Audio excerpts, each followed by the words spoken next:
Or we hold off on what y'all usually want. That thing. The more y'all do anyways. The more y'all give and the more y'all do. The only men who won't do more are the men who only want that.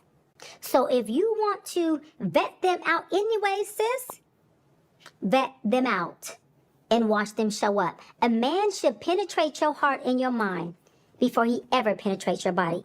Then you will really experience the true essence of an orgasm anyways. Everything you've touched transactionally. It is. Hold up, man. Hold up. My bad. I messed that one up. Say I read a... My bad, man. When you plug into a casually, Hold you up. can take me to Bora Bora. Because I don't see value in himself. I've had men say, Hold up, man. men who only want that. So if you want to vet them out anyway, sis, vet them out and watch them show up. A man should penetrate your heart and your mind before he ever penetrates your body. Then you will really experience the true essence of an orgasm anyway. Now I want y'all to understand something. Why does this deep conversation about emotionality and attachment revert back to an orgasm? It reverts back to sex. Everything with modern women reverts back to sex, dog. Let me tell you something. In traditional times, a woman needed a man to provide and protect her. That's his responsibility. These modern women, they don't need that. So really, all they can give you is their body because they don't have the femininity required to be anything else. And this is no fault of theirs. They live in a world that has given them opportunities to do whatever they want to do. They can provide for themselves. Here's the thing. A woman who can provide for herself and protect herself, all she can be to you is a partner. You have to ask yourself as a man if you want a partner. And also, when she says a man, there are men who will play this game with a woman for 6 months and finally smash her and leave her alone. This is why, even though she's saying all of this, she's had 2 fiancés, but she's never had a marriage. She doesn't have any children. So even when the man does all of this lovey-doveyness and all of this and waits and all of this, a woman still don't want to be with you long term. I think the problem with men in this society, y'all keep trying to be with women long term. Women know that, and so they play these type of games she's talking about. For all this she's talking about, she just talked about at least 2 fiancés that she's had, right? And she still ain't got a husband. I've had men say to me, if I can't marry you, I don't even want to touch your body. Now that's a man who isn't a sucker. That's a man who is of age, a mature age, who is ready to have a wife. And he is no longer so superficial in his thinking that the best thing about a woman is her sex. He's finding value not only different in women, but watch this, in himself. Because I only get to experience the parts of you that you've already given you. Man, bro, listen. What in the hell does that even mean? There ain't no parts of me that I can give me. I can't get rid of the parts of me. The only way to get rid of the parts of me and not be attached to them is to get rid of myself. No, you can't get the parts of me that I've given to me. You get what's given to you. Let me tell y'all something, brothers. I want y'all to understand something. When a woman says this, a man who only wants sex from a woman won't jump through flame or hoop with gasoline draws on. A man who tells a woman, if I can't connect with you on a deeper level, I'm not going to touch you. That's just a man who don't want the drama that come with women. If I don't connect with you in any other way and I put the wood on you, there's a great chance I'm not going to be able to get rid of you. There's a great chance that you're not going to want to be with me once because you already like me, probably more than I like you. So then once I smash you, I'm not going to be able to just say, hey, I don't want to talk to you no more. I'm telling you from experience, bro. I've had it happen. So that's why I made up my mind a long time ago, bro. I'm just not going to play that game. So if we don't connect on some other way, I'm not touching you because you're going to connect with me in a way that I'm not going to connect with you. And that's going to bring drama to my life. If I can't connect with you in any other way, then I don't want you around me. This is why I don't have female friends. If we can't make no money together, then if we can't make no money together, or we can't start no honey together, man, ain't no need for me to be. I just don't play that game, man. You understand me? I ain't really got time for it, man. That's something else she just said, man. That let me go back a little bit. Ever penetrate your body, then you will really experience the true essence of an orgasm anyways. I've had men say to me, if I can't marry you, I don't even want to touch your body. Now that's a man who isn't a sucker. That's a man who is of age, a mature age, who is ready to have a wife. And he is no longer so superficial in his thinking that the best thing about a woman is her sex. See, she's speaking about broken men, dog. She's speaking about men who need a woman for something. If you're a complete man, if you get yourself together physically, spiritually, mentally, emotionally, and financially, bruh, I'm telling you, when you meet a woman, she has to be able to contribute to the growth of what you're already building. If not, ain't nothing you could do with her. And she doesn't want to understand that. She wants to say a man like that, something's wrong with him. Well, you know, something wrong with him. He ain't right. He's immature. He ain't a sucker. What I tell y'all all the time, God already defined what masculinity is. A woman don't have the power to define that. You be the man of your dream and you let a woman get in where she fit in. You understand me? Because I'm going to build what I'm going to build. I'm going to do what I'm going to do. You know, I'm going to keep grinding and growing, man, and I'm going to keep becoming the best version of myself until ain't no more time left for me here. And if a woman can't fit in with that, then what's her purpose, dog? And honestly, the majority of women, the only value they have is their body, because that's the only thing that they have dedicated themselves to. You look at these women getting fake butts, fake boobs, fake lips, fake eyes, man, fake eyelashes. They getting fake hair, man. They getting fake elbows, man. I mean, they getting fake Achilles tendons, man. Man. Listen, bro, man. They getting fake earlobes, man. I mean, I'm gonna be honest with you, bro. They getting fake everything, man. You know what I'm saying? Next thing you're gonna see a woman with fake hamstrings, because that's all they care about. Because the reality is, deep down inside, a woman knows that her physicality is the main attractant to a man. I'm not going to get to know who you are internally unless I'm impressed by who you are physically. That's just the way it is, man. Let's keep it moving. He's finding value not only different in women, but watch this, in himself. Because I only get to experience the parts of you that you've already given you. And so a man who only sees value in a woman being just sex is a man who doesn't see value in himself. It is just, we are just mirrors to each other. I see value in myself. That's why casually you cannot make love to my body. Because I don't see value in casual sex. I don't see value in an orgasm without being connected to you, without being committed to you, without having access to your home or to who you are or what you do. I don't see value in that. So basically what she's saying is she thinks it's not hoism just because she go with somebody. Man, let me tell y'all something, and this is real. If a woman does not have a husband, every man she sleeps with is hoism. God don't care nothing about no boyfriend, girlfriend. He don't care nothing about that. If you don't have a husband, every man you slept with is hoism. Just add it to your list. That's really all it is.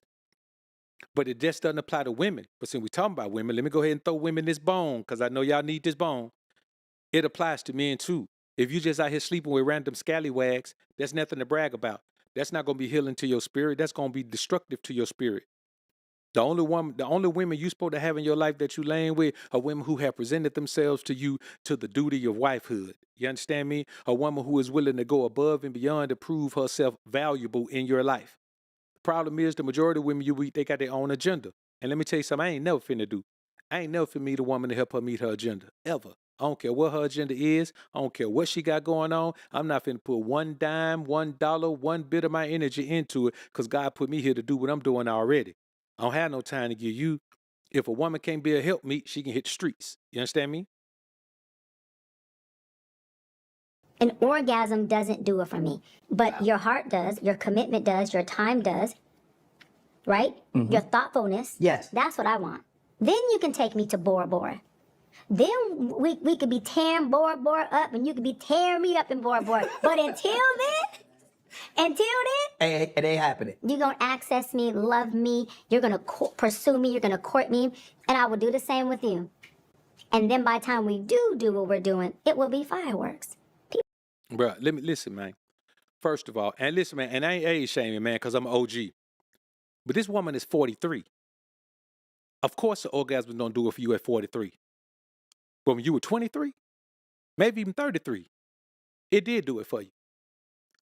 Now she premenopausal, dog. Of course. At this point in life, yeah, of course, hindsight is 2020. At this point in life, she's saying these things. But she's saying these things while at the same time admitting that she's had 2 fiancés. So men have tried to marry her. She just didn't want to be married. Why? Because she's explaining to you the game she wants to play. She wants to be catered to, wine and dine, take a trip to Bora Bora. Obviously, when you propose to her and give her the ring, she's going to break up with your ass. Man, if a woman had more than one engagement, bruh, she don't want to be nobody's wife. She just like the thrill. Let me tell y'all something about women, dog. Women like the thrill of the chase. And women like to be out of place. You understand me? You put a woman in a position, man, and let her stick there, she gonna get bored, she gonna get tired, she gonna get busy. You understand? She gonna get curious. You got to keep a woman, man, jumping through hoop with flaming. You got to keep her jumping through flaming hoop with gasoline draws on, man. A woman wants to be challenged. See, you got some suckers out here that say women are here to test. Nah, man, women are here to pass test. She ain't here to test. She here to test a sucker. She here to pass the test from a pimp. You understand me? I'm telling y'all, man, listen, if y'all don't do nothing else in your life, I'm not telling you to put no woman on the street and make her sell her body or do none of that. I ain't telling you to do none of that. I'm telling you to find you an old school P and get the game from him about how to protect yourself from being a sucker for a woman who don't want nothing but to be wine and dine and waste your time and your money. And then, man, then she want to go on by her life and do it with the next man too. But just remember, this is a 43-year-old woman, man, with some miles on her. People are having horrible sex too, because all they doing is casually. And they're calling freaky good sex. Yeah. And this is why nobody, but how come sexual relationships aren't even lasting? If it's so good, why y'all not the same person for years at a time? I'm confused. Because it ain't good, it's freaky. It's something you can get anywhere you go. That's what makes it casual.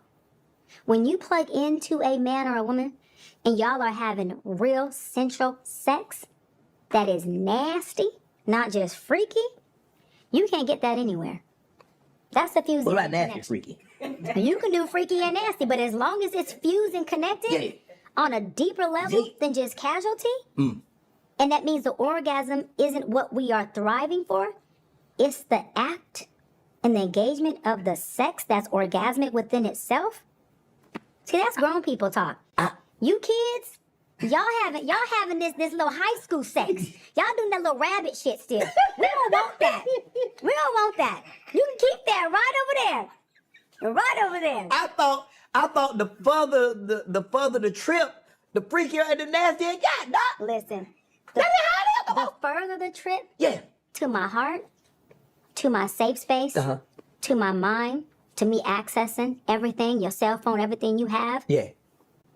is the more sex we have. That's the nastier that a woman who loves herself and respects herself will get. The more that you create an environment that I can trust you in, that I am safe in, it's not about freaky. I'll never say no.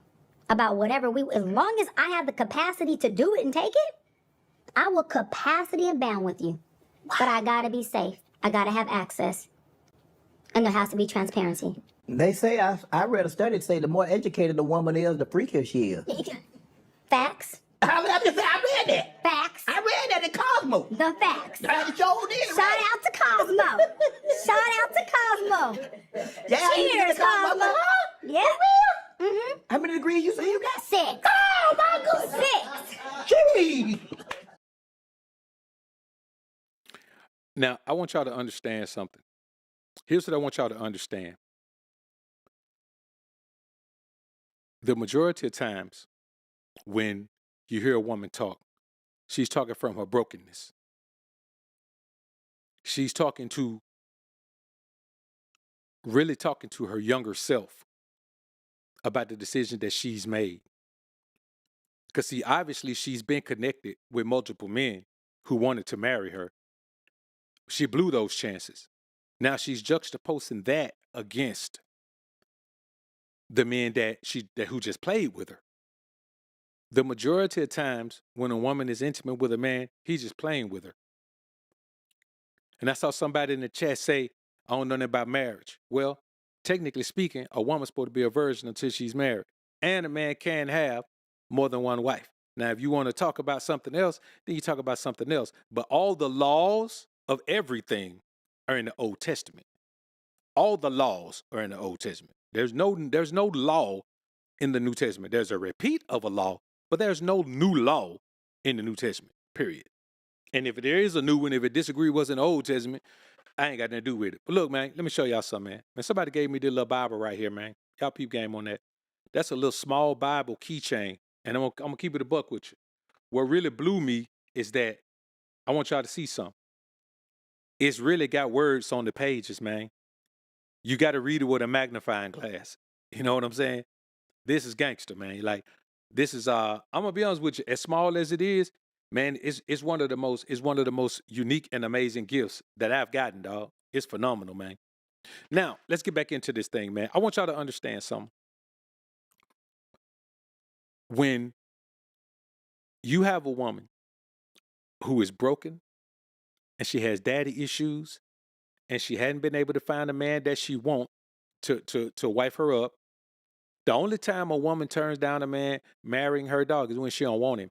No woman, it's rare for a woman to turn down a proposal because it's hard not to get that ring. You get that ring, but they don't really want to marry the man. Plenty of men out here right now, man, married to a woman, man, don't even like them. She looking for somebody else to go be with. You understand me? So I want y'all to understand, man, if a woman has been out here sleeping around with all these men all this time, man, you got to be some type of sucker to feel like that woman is worthy of being your wife, man. You got to be some type of sucker. You got to be some type of sucker to feel like a woman who already got kids by another man is worthy of being your wife. You got to be some type of sucker. She's just not. She's probably one of those men she got babies by. You know what I'm saying? Or she should have just saved herself and not had babies with those men. If you got babies by a man you ain't never even like, and that means that you just out there moving around. And the one thing we don't know about this woman, man, is how many abortions she's had. She ain't got no children, but we don't know how many times she's been pregnant or how many miscarriages she's had. But let's get back into this thing, man. So let's get back into the facts of what she's talking. Let me see, man. Let me get this super chat right here right quick, man, before I move forward. My brother, AMSM, salute. Paul Pierce is the only one that gave her pushback on his platform. These other men don't give her pushback or challenge her ideology. Man, they don't want to, man. They too impressed by her physicality, man. And I mean, she ain't bad looking, but I mean, she ain't so bad that you should be in awe where you can't even speak while she's talking. Come on, man. Let's get back into it.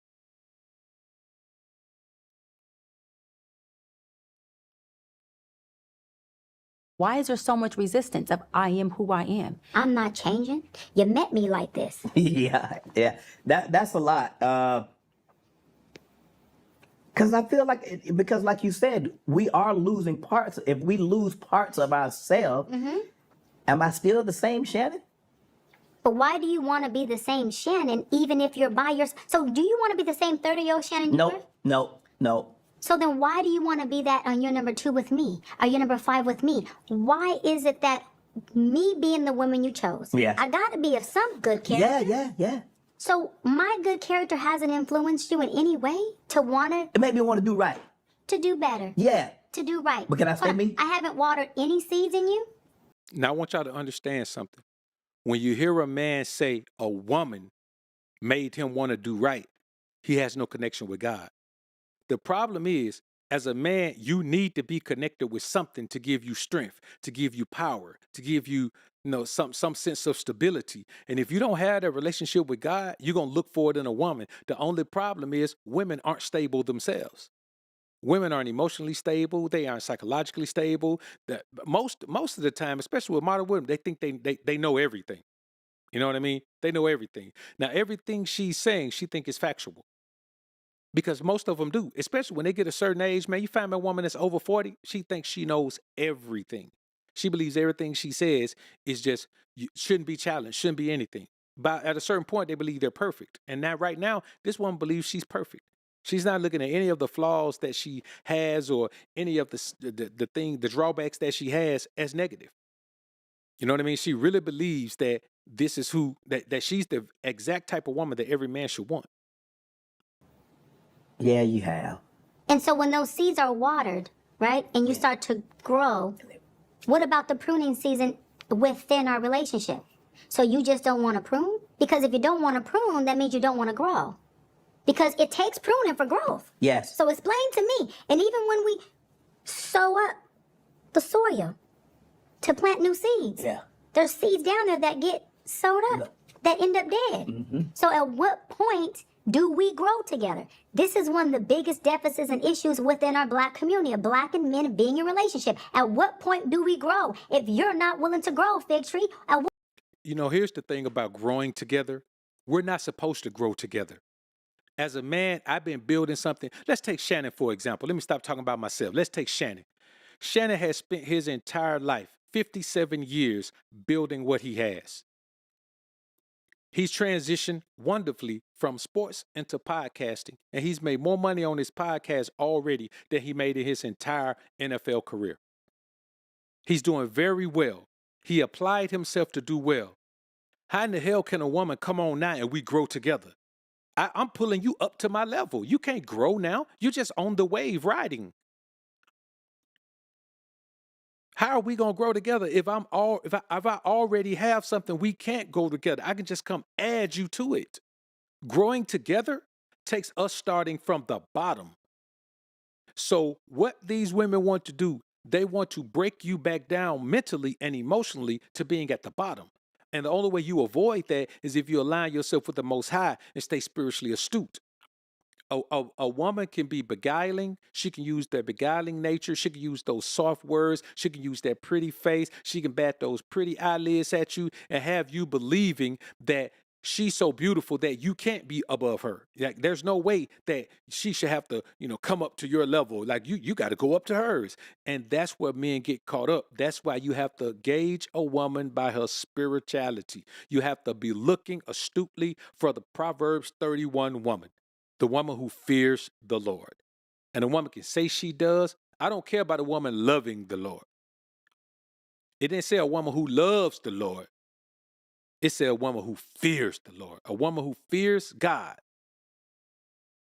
That's all it is, bro. And when we look at these women out here, bro, man, they're too proud and haughty in spirit to fear God. But let's get back into it, man. point? And then when God curses this marriage head, because you covering me, because you refuse to be fruitful and multiply, Fig Tree, then what?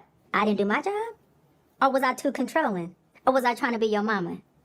Or was it that you chose to sit up there with branches, unfruitful, not multiplying, because you didn't want to be pruned?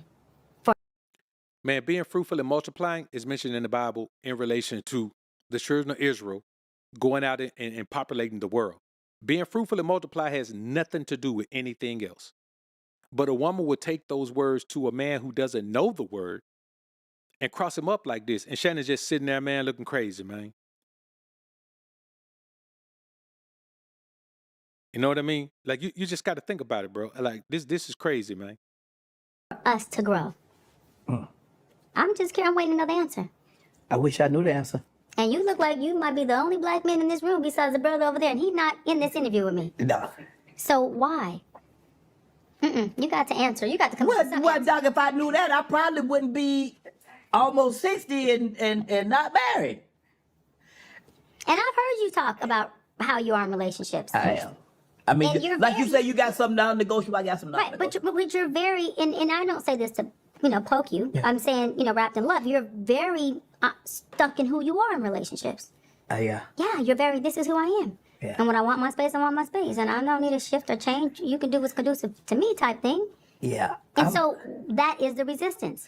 But you just said as a single man, you would not want to be the same 30-year-old you are now.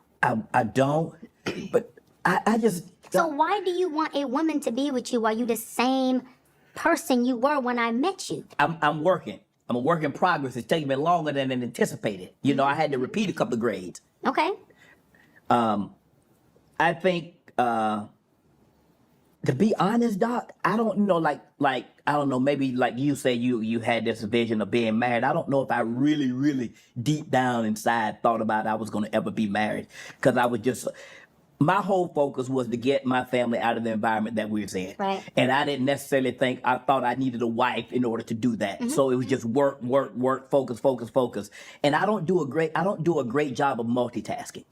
So I can't do my job and love this person like I love this job. That's the hardest part, because I've always put work first. Work has always come first. When I played, it was the most important thing. It was the only thing. You play second, or if you can't play second, just we ain't no sense in you getting in the car. And so it's so hard for me to turn that off, because I've done it for so long.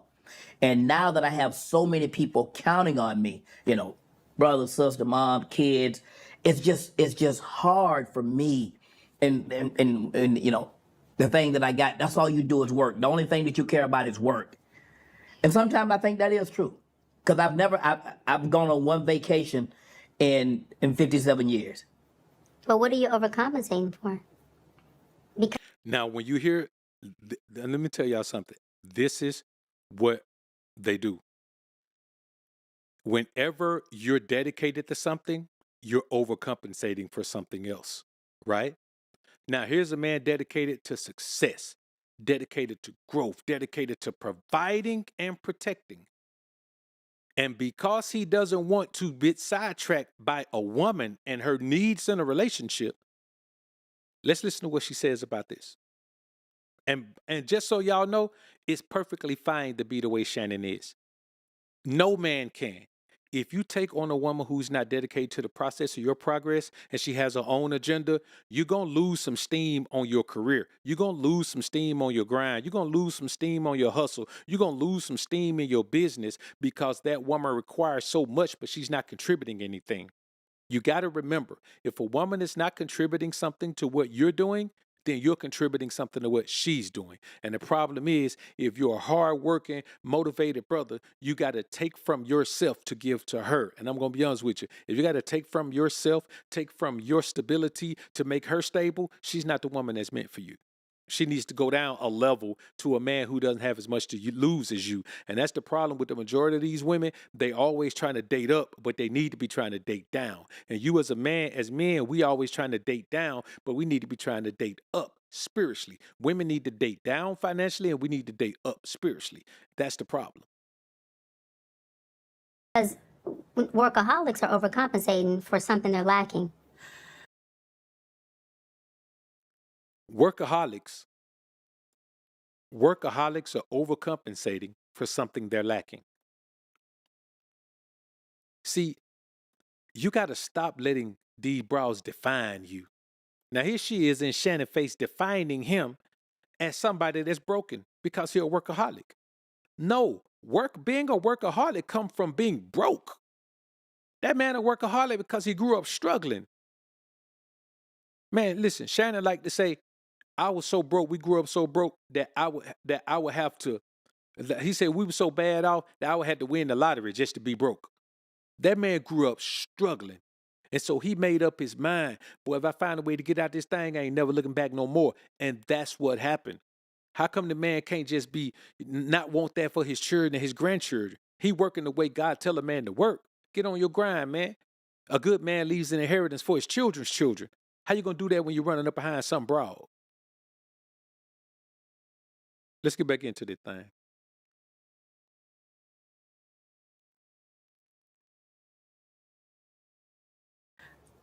And oftentimes, work is transactional. Yes. It's not relational, it's transactional. Yes. Oftentimes, folks will overcompensate in transactional worlds for what they're lacking in relational worlds. And it's usually because of what you said. They don't know how to operate in the relational world. No. But they do well over here. I do. And we all go where we do what? Best. Well. Yes. That's why I don't do a whole lot of things, but what I do, I'm very good at. Yeah. I don't take on new hobbies because I hate, well, how do you know if you're good at it? I know. And so what I'm good at, I become great at. I think. But I want to know, when are you going to give yourself a chance to love and be loved? Because you don't have to enter into it being great already. You just have to enter into it with the willingness to shift and be malleable, not to the woman, but to the opportunity of you being loved and loving somebody back. Yeah. Which is really, the ultimate fulfillment. The reason why we have to keep working and keep working and keep working and turn into workaholics is because there is a monetary or a limited fulfillment over here. Yeah. So we have to keep to get it. Yeah. Like a drug. Yeah. To get it. Yes. But see, love is not like that. It's not. I think, Doc, for me, growing up how I grew up and not having, it just drove me. And that was the thing that I really obsessed about, was to see my grandmother not have to worry about bills and not have to worry about things. And so I just poured everything. God gave me the ability to be disciplined, be dedicated, and be determined. And so for me. Wait, but not to a woman. No. No, not to a woman. Why would you do that to a woman? Man, let me tell you something. The most miserable men in the world are men who have dedicated themselves to women. Adam dedicated himself to his broad. What happened? Fell in love with the broad man, went on cross God. Let me tell y'all something. Deuteronomy 6:5 says, you shall love the Lord your God with all your heart and with all your soul and with all your might. Here's a woman saying that as a man, you're supposed to give a woman your heart. I want you to understand the wickedness of a woman. Now, this is directly Deuteronomy 6:5. Look it up in your own Bible. Deuteronomy 6:5.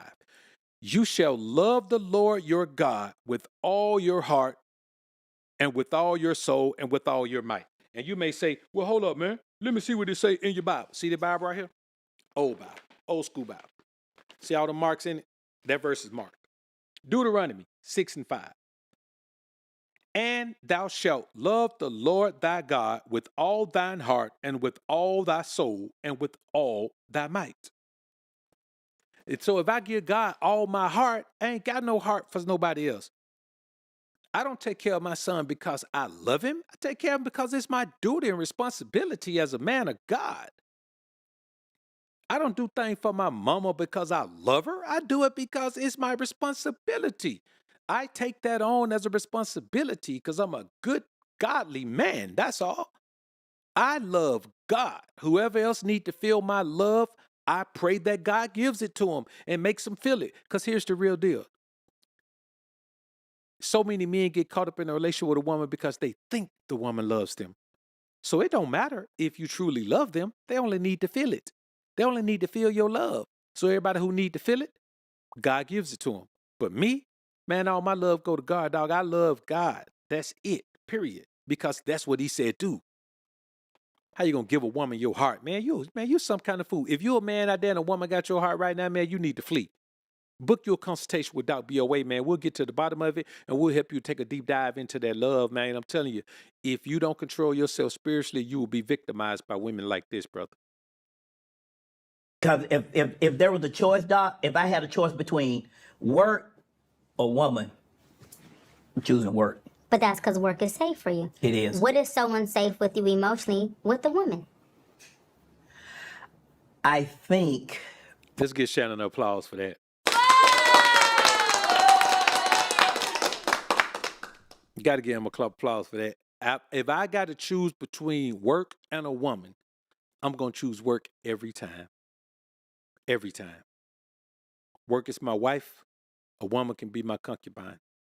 For me, I haven't had the best luck with women. Why? But I haven't been the best for them. That's okay. Talk about the luck. What is the narrative around you haven't had the best luck with women? Because I've never given them all of me like I have a job. I only gave them what they couldn't hurt. There you go. This is. Listen, bro. You don't give a woman yourself like you give a job, like you give work, because work pays you every time. if you put in the work. Like if you got a contract, if you do the work, you get the money. You can go track all the athletes. If you fulfill your contractual agreement, they pay you the money they agreed upon. You can marry a woman and do every damn thing you said you were going to do, and she can still leave. You can't, a woman doesn't have the value that your career has. A woman doesn't have the value that even your job has. A woman doesn't have the value that your grind has. A woman doesn't have the value that your mission has, because those things pay you what's agreed to be paid. If you got a job right now, when the last time your check was short? And if it was short, when the last time you couldn't get it straight? A woman wants to inflate her value to be more valuable than anything you have in your life. That way, she can rely on you to be her safety net. And that same woman, when you become a safety net, she'll be out there, man, getting her back broke by somebody, dog. Good. What is it that they could hurt? What's that? Me. What part of you My heart. that was hurt when? When was the first heartbreak you can even think of? Ooh-wee. Here it is. I don't even. Who was it by?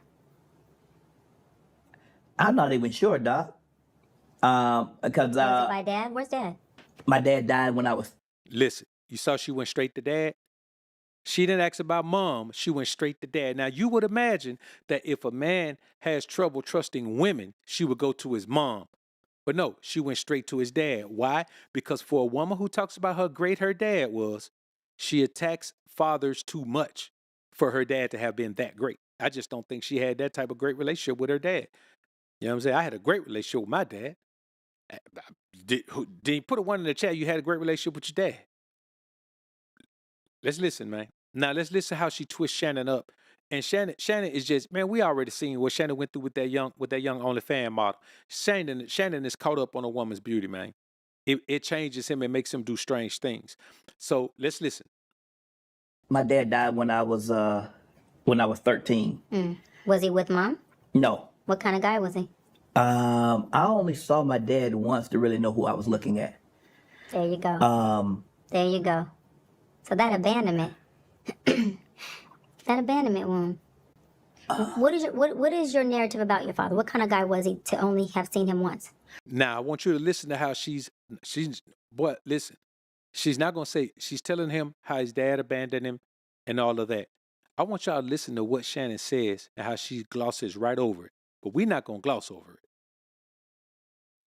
Well, when he and my mom divorced, my grandfather, growing up how we grow up, get divorced, the kids are going with the maternal grandparents. And that's what we did. We came. Now, how come the kids didn't go with their mama? You saw how she skipped right past that. How come the kids didn't go with their mama? How the kids end up with their grandparents? So if mama didn't abandon him too, where did his mama go? Where she went? If he went to live with the grandparent, where his mama went? But that's not a question that a woman would ask, because let me tell you something. This woman is hurt. This woman is broken. Some man somewhere did something to this woman and broke her bad. And it could have been something that happened to her when she was a girl. But somebody broke her. And so she is the most conniving male attack artist I have ever seen. Princella Clark, she just come out. Man, ain't this. This woman right here tries to act like she's working with men. Let me tell you something, bro. A woman like this can only create the feminine energy in a man that we're sick of in this society right now. Because she has no idea what a masculine man should be or could be. Came down to South Georgia. But let me word it different then. What kind of father would you have to be to only see your child once in 13 years? I think he was embarrassed. About what? Not being what he wanted what he thought he should have been. Not being there. My dad had some drinking issues, and he didn't think he was the father that he should have been. And I remember my grandmother, Grandma Charlie, his mom, told us that he wanted to come home. But at that point in time, he had both jawbones removed because of cancer. And he didn't want, Grandma Charlie, he called her Charlie. He said, Charlie, I don't want the kids to see me like this. And she said, Pete, they gonna love you regardless. They just want to see their dad. And he said, you know what? He said, you know what, Charlie, I'm going to come home in September. Yeah. Well, he died in August. And so, yeah.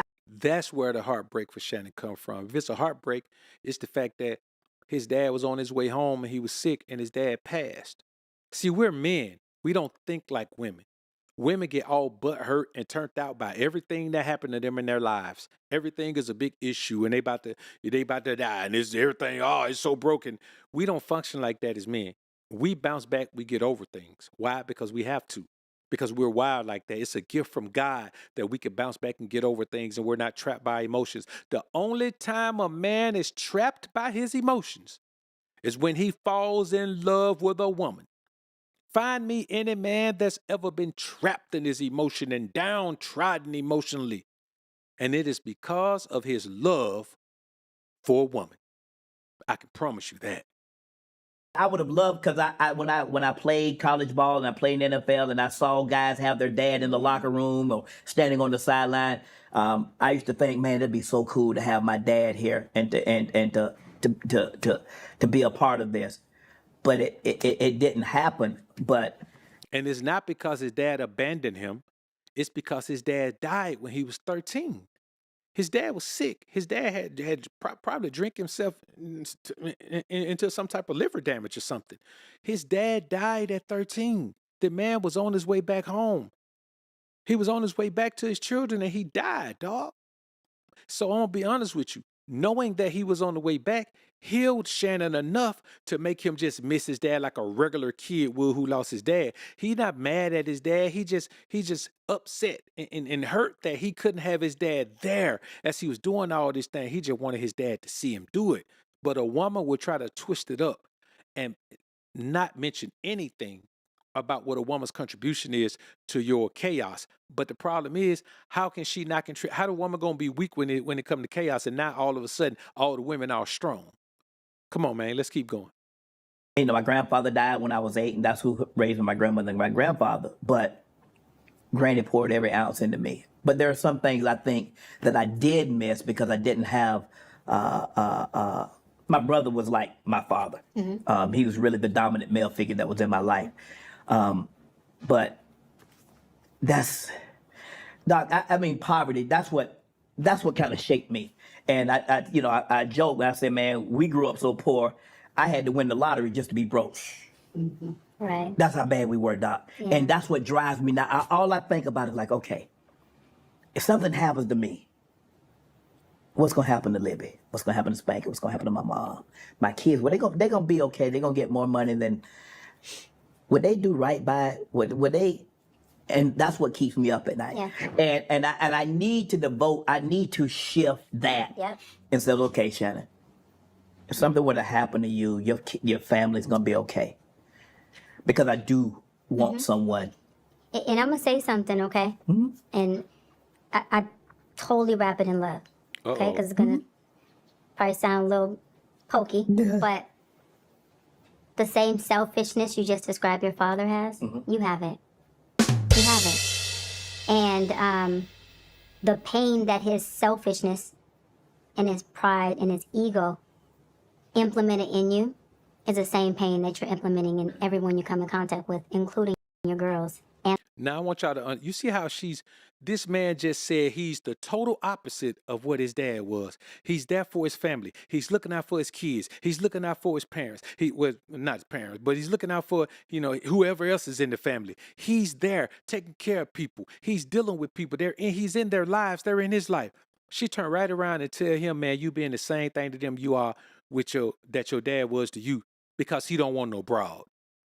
She's telling this man that he's an absent father, that he's just like his dad, because he don't want no broad. And he just sitting there taking it, man, like she's right. Their mothers. What your father taught you was nobody, not even y'all, were good enough for him to come around or stay around. And nothing has been good enough for you to stay around. Not even your kids, because you obviously are not or were not with their mothers. Right. And it doesn't make you a bad man. It just makes you a man that needs to be aware of your makeup and how you're built, because you can't change that. But when we talked about it earlier, you can manage that once you realize, damn, I'm him too. So until you realize that ego, that pride that he has taught you, and it's obviously in your DNA as well, and that selfishness is what will always be a barrier between you and your heart, not you and a woman, it's you and your heart, then you will always overcompensate and work. And you're going to do damn good over here.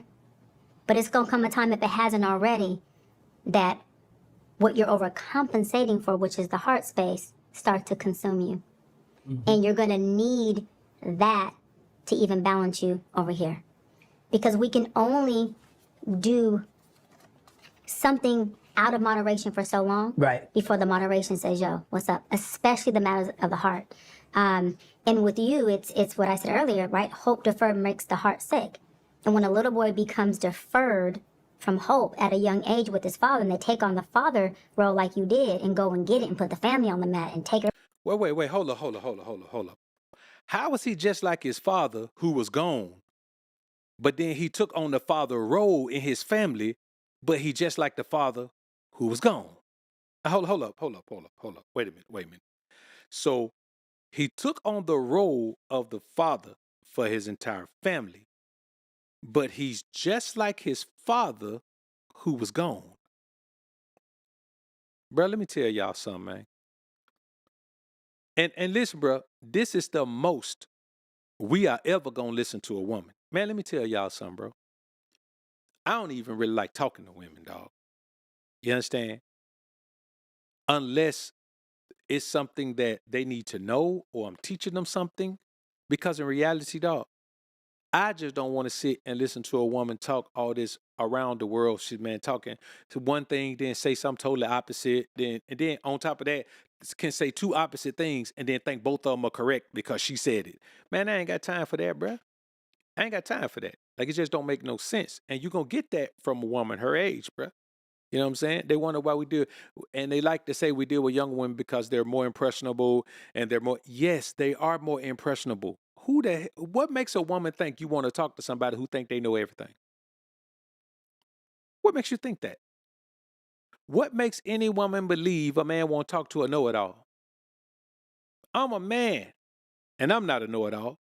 You think I want to have a conversation with a woman like this, man, who think everything she says is the truth? Come on, bro. Somebody out of poverty, he usually never returns to find himself. And the only thing, or one of the biggest things that kind of breaks my heart with you is you've accomplished so much in everything you've touched transactionally. It has turned to gold, all the way down to the gold jacket. But like the fig tree, you still haven't found yourself. All the way at the age of 60. How in the hell a fig tree ain't found itself? I'm telling you, bro. Man, I'm gonna be honest with you. I gotta give her props. She's one of the most manipulative women I've ever heard. Like, she is pouring. She opened a wound, put some salt in it, put a Band-Aid on it. Open another wound, put some salt in it, put a Band-Aid on it. Oh, that's a bad one. She kiss it to make it better, then put a Band-Aid on it. And Shannon's just sitting there eating it up, bro. How have I not found myself when that man is on his mission? He been on his same mission for 50 years. And a woman come and tell you that you don't know yourself? Of course he knows himself. You mean tell me what 50-year-old man don't know himself? You listen, you might try to act like you might not let the world know yourself, but you know yourself. You understand me? And finding yourself takes the heart. The mind replays what the heart can't delete. Hello. And so you have been operating from such a mind space so that you don't have to even have a connection with the heart, that it has put you in such a deficit of self. And that's what goes back to when I said a man who can procreate with multiple women without wanting to make sure that there is a foundational family there, he has a loss of self. And that man has an identity crisis. And There is no guarantee that Shannon is the reason that those nuclear families didn't develop into that. There's no guarantee. Women are hard-headed because you can create children with the wrong woman. That's more than likely what happens when you're a young man. You create children with the wrong woman, and you try to make it work, and then you realize that she don't want to make it work because you're the only one working to make it work. You know what I mean? So it's funny how no matter what the situation is, she figures out a way to say you didn't do something right, as if you can just hypnotize a woman into doing the right thing. And she's a woman who's had 2 engagements at least. So even when a man does all the right things, a woman can still decide that's not something she wants to do. But she's sitting here in front of Shannon, talking to him like he's the problem in every single facet of his life when his life is better than hers, when his life is great. Now one of them got no wife, but at least Shannon got some children to love. You know what I'm saying? Some children to take care of, some children to love him. You know what I mean? When we're talking like this, bro, and I'm going to tell y'all something. What she wants is for Shannon to accept the fact that the best thing he could ever do is love a woman. And I'm telling you, the worst thing you could ever do is love a woman. There is a huge self-love deficit because a man who loves himself makes decisions that represent self-love. And everything that you have externalized is a direct reflection of you. The brokenness in the families you created, that's just the brokenness in you. How you can be successful transactionally, but your heart is over here, talking about, well, at what point am I going to get seen? And then what the little boy in you tells the heart is, didn't nobody want to see you when you was young. Wasn't nobody tripping off you then. So why do we think anybody is deserving, right? Mm-hmm. Or why do I think, as a little boy, that you're deserving of someone who would take your heart and really protect it and create a safe space? So it's easier for you to have transactional sex or have things that are convenient for you because that gives you control. And control is just insecurity, and security is just fear. And that's that little boy in you who is so afraid that if I can't touch and go with everything, I might end up touch and staying and might get stuck in a place that I don't know how to navigate. Let me say this. Man, the man has already said he's tried several relationships, but the women didn't fit. It's not about a man not being stuck. It's about a man not being slowed down. If being with a woman, you got to think about her choice of word, stuck. If you're stuck, that means you slow down. You could be going real fast, blow a tire and watch what happens.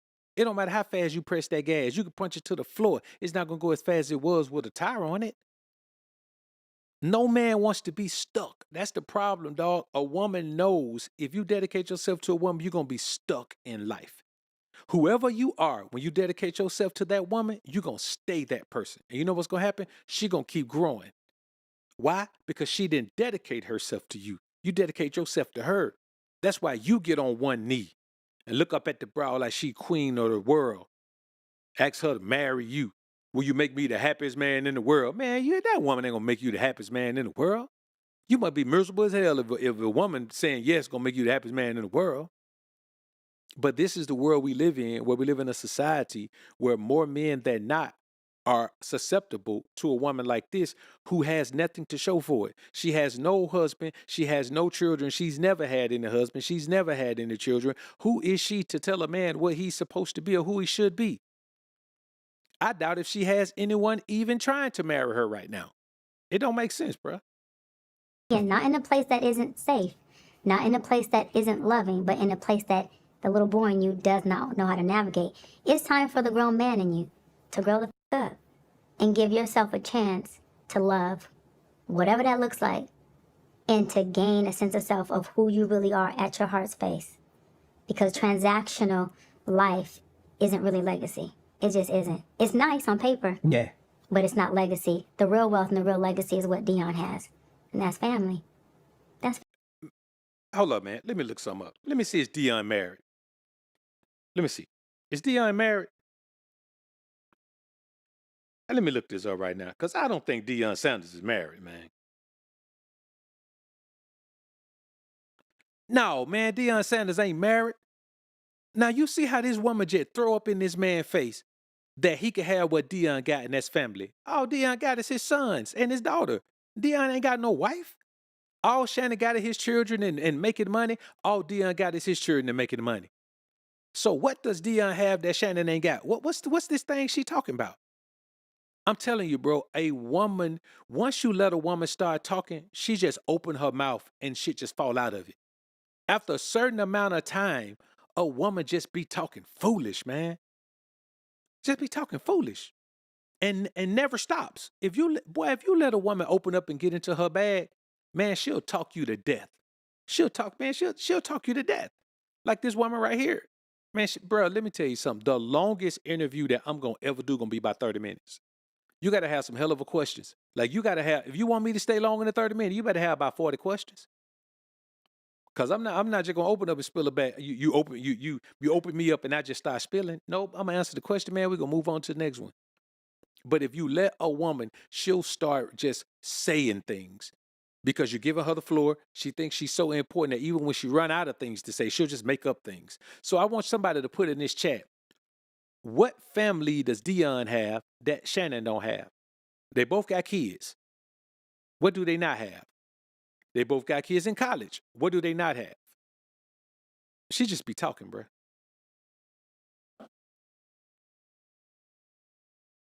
Family. I'm not saying you don't have it with your girls, and I'm not saying it's too late to create it. Right. But what I'm saying is I would like to offer that at some point, you do start to say, let me just dive into my heart by myself. Even if you're still doing your transactional stuff with women or whatever, I'm not saying stop, you grown. But start to just get a sense of self of like who you are at the heart space. Because that's, our heart is who we are. Our mind is something that we have to have dominion over to control. But our heart is something we can't control because it's the authenticity of who we really are. Well, since you put it what is it about good girls and bad guys? What is it about good girls who like bad guys? Yes. You mean like the women who've been liking you? I'm gonna be honest with you, bro. That wasn't even nothing to laugh about. I wouldn't have laughed about that. Here's a woman who has nothing to show for all this knowledge she has about love and all of this, looking you right in the face, saying, oh, you mean the women who date bad guys like you? Bro, ain't that funny about that?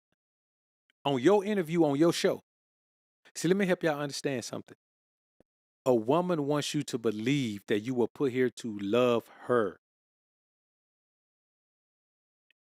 The only woman that's worthy of having in your life who understands that you rule over her, that her desire should be to her husband, and he shall rule over you. Any woman that ain't with that, bro, I ain't got time for no woman, man, who thinks she's something more than just a woman. If she thinks she a big time, if she thinks she an OG, if she thinks she a know-it-all, if she thinks she a wise woman, if she thinks she could do all of that, bro, I ain't got time for that. Y'all notice that's why y'all don't ever see me on no podcast. Listen, I turned down so many podcasts, they don't invite me no more, man. I think the word is spread, man. He ain't coming. If it's some women on the panel, I ain't coming. You know what I'm saying? I just ain't coming. I just ain't built for that. Call me old school or whatever. Okay, I'll be old school. I'll be an old school OG nigga. But I'm not finna go nowhere on no panel, man, and be talking back and forth with no women, dog. You know what I'm saying? Cause I'm gonna be honest with you. The only thing a woman can do is follow my instructions. Otherwise, man, what I got for her, man? I don't care nothing about that. You know what I'm saying? And I mean, and that's the very reason why men generally, successful men especially, generally tend to date younger women. Now, a woman has to have some reverence for you. Otherwise, she gonna want you to have reverence for her. And I ain't finna have no reverence for now, bro. I guess you could say that, Doc. Touche. Trying to get crafty. I think that those women, again, are women who are overcompensating for that kind of fatherly bad guy who can come in and create a leadership that they believe leadership is. Mm-hmm. Usually those women are fatherless little girls who don't have a clue on what leadership, healthy leadership looks like. So they look at the bad guy who can puff his chest out and who can call shots or who can have some control over her as this is leadership because he's giving me some type of guidance, right. Some type of direction. Yes. A woman who has had a father knows how to decipher from a controlling man who's the bad guy and a man who knows how to lead her.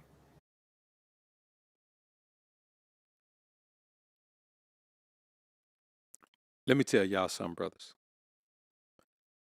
For a woman who knows so much about the type of man she's supposed to have. So here's the deal. Did she accept these men ring knowing she didn't want to be with them? Whatever happened to being honest and honorable about that? There's no way a woman has accepted rings from two men. And you know the crazy thing is, she's been engaged at least 2 times. Sarah Fontenot has been engaged at least 2 times. All of these women have been engaged multiple times, but they ain't got no husband. Portia Williams has been married 2 or 3 times, but she ain't got no husband, and now she go with a chick. I just want y'all to understand, man, we live in a society where women are lost. They're lost because they no longer want to be feminine. They want you to be feminine. And what I told y'all nature is a beast. The more masculine women become, the more feminine men become. The more feminine men become, the more masculine women become, because there will be balance. There will be balance. There will be feminine and masculine. And so if you meet a woman and she's masculine, she got masculine energy, the more you deal with her, the more feminine you're going to become, because you're going to start accepting disrespect, slight disrespect. Man, let me tell you something. Anytime you're dealing with a woman and she has no respect for what you're saying, she disrespecting you. Why are you still talking to her? Leave her alone right then. Men got to stop acting so desperate. Like every woman we meet, we just got to have her. Like, oh man, I can't lose no woman. Well, you ain't got her to lose. Let's get back into this thing, man, because we got a little bit more to go, man. Listen, she says even more craziness, dog. Let's get back into it.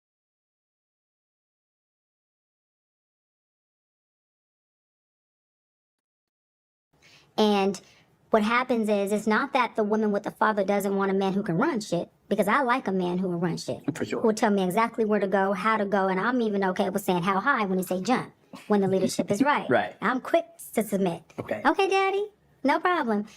But a man who is a bad guy with ill intent, because if you don't have good intent, you have ill intent. There is no lukewarm. Okay. That's it. So you're either deceiving me or you're allowing me a safe space where I can trust you. There's no in between. So the bad guy is in deception. And only a woman who wants to be led by a deceiver is a woman who is lost in herself. But a woman who is not lost in herself and has a sense of self and a sense of what a male healthy leader looks like my father led me. Right. Not to a ditch, but led me even when he had to crucify himself to lead me. Right. That is what a husband looks to me. A bad guy says, I'm not crucifying nothing over here. You'll be on the cross before me. Man, let me tell y'all something. I want all y'all women to understand something. If you want me to be your daddy, then you better act like my little girl. That's what you better do. You better be baby girl. You know how twisted in the mind you got to be looking for your daddy and your husband? Now, granted, a husband replaces a father in a woman's life, but only if she comes directly from her father's house into to be that man's wife. Once she leaves her father's house and goes out here and sleeps with all these men and ends up in all these relationships, she's ruined. Because all of that clouds her ability to be able to connect with you. So she keep talking about her dad. Her dad show her what a husband is supposed to be. I'm going to be honest with you, man. That's kind of, she got Oedipus complex or something. I have never thought about the prospect of having a woman that's like my mama. Ever. It's never even crossed my mind. Or that's like anybody mama. I ain't never seen. Do you know how crazy that sound, dog? This woman has an Oedipus complex.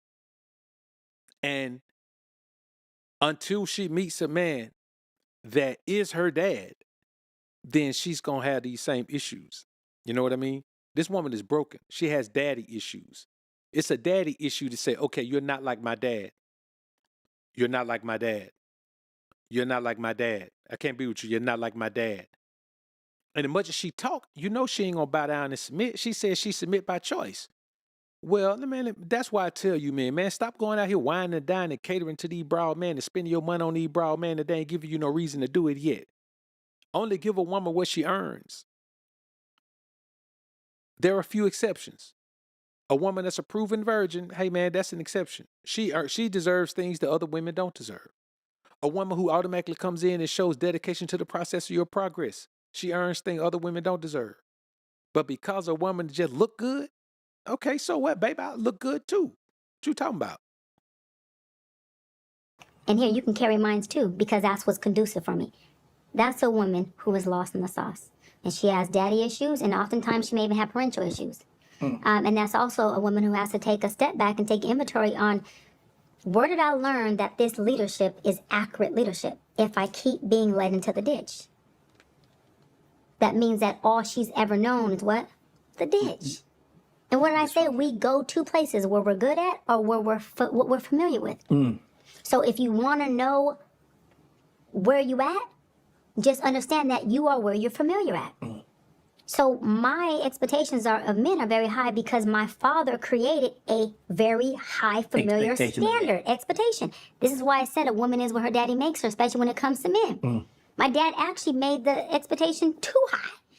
And then he had to tell me, like, baby, you're going to keep being the bridesmaid, not the bride, if you keep having these unrealistic expectations. And I'm looking like, well, you're the one that set those expectations and unrealistically. And he had to explain to me, every man's not going to be daddy.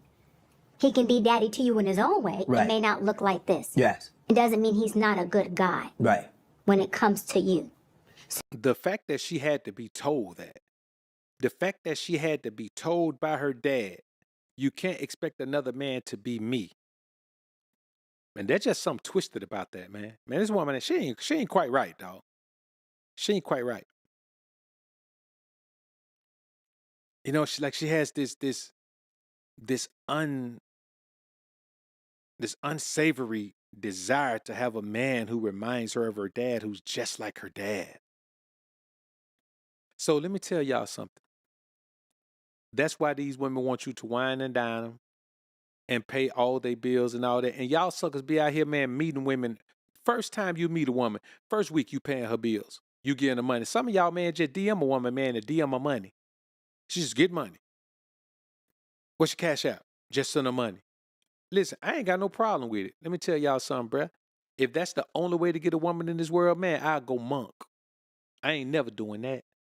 I ain't never giving a woman something she don't earn. I don't care who she is. She could be my woman. Let her stop earning what she getting. I'm going to cut it off.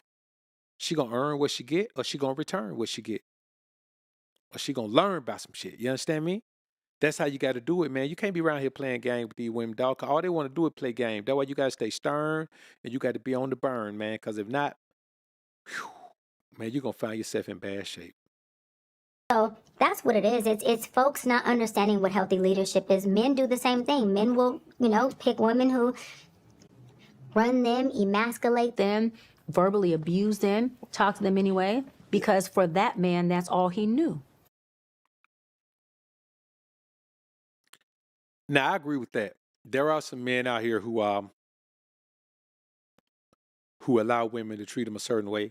And it's because they grew up mama's boys. But a lot of time, it ain't because their mama treated them a certain way. It's because they grew up being coddled by their mama. A man who grew up being coddled by his mama, and then he just catered to his mama and all of that, man, he'll let a woman treat him any kind of way.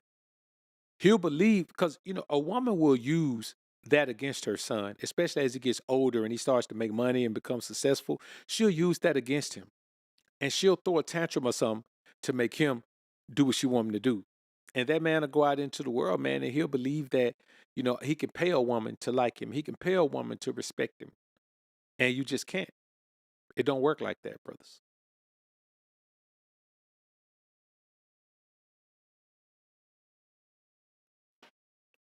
because I'm obedient to who? God, not people. China passed a law that said influencers need to hold a degree in the topics in which they discuss to reduce misinformation. Do you think as America should adopt that policy? I don't personally, because I think sometimes experience is the best teacher. I agree. I don't think anyone should need a degree, or accolade, or credential to give any type of expertise, no. Right. Because I agree with you. The first thing I say when I talk is, when I went and spoke to the Stillers, shout out to my Stiller family, I said, listen, my accolades, these 6 degrees, they don't qualify me to speak to you. It's my experience, it's my pain, it's my abandonment, it's my trauma that's going to make me relatable to you. Yes. Nothing I read in the book None of these plaques and degrees that are in my office on the wall is going to be what makes me relatable to you. And so I agree with you. And I also think that it's not just a person who has had experience. It's a person who has gained wisdom from that experience. Because I always say, you know, when folks say, how can you give advice or wisdom to folks who've never been married to a mother? Well, because one, I don't teach people how to be married. I teach them how to get out of their own way. So I'm teaching you how to process through your stuff so you can be a better, healthier, happier man, and her do the same. Happy people make for happy relationships. Trauma out dysfunctional people make for trauma out dysfunctional relationships. However, I don't want to hear from a married couple that been married 15 years and miserable 13 how y'all did it. Because you're giving me your blueprint to your failed marriage. So it's not just about experience, it's about the wisdom. Because if you look at really quick the Moses journey, he freed the Egyptians from Israelite, right? From Now, before I want y'all to understand, women don't know the word, but let's listen to her. Israelite. And what happened? The Israelites from Egypt, right? They crossed the Red Sea. He gets there. You know, he's disobedient. The people are. So God makes him do what? Spend 40 years in the wilderness. He gets out the wilderness. Now, Moses was the leader. He was supposed to be the expert. Yes. He done freed everybody, right? He done freed these Egyptians. So now he gets to the promised land. So God tells him, I'm going to bring you to the promised land. Remember, God's promises never return void. So he brings him to the promised land. Yeah. That means the promised land right there. here. Right here. And he tells Moses, talk to the rock. Water will come out. Well, Moses, being so experienced but not wise, he hits the rock. Water still comes out. Why? Because God does what? Keeps his promises. But guess who made it to the promised land but not in the promised land? Moses. Because he was what? Disobedient. But let me go further. Everybody that Moses led, everybody that was under Moses' wise counsel that wasn't wise, it was just experience, also didn't make it into the promised land. Only Joshua and Caleb made it into the promised land. Now, I want y'all to understand something.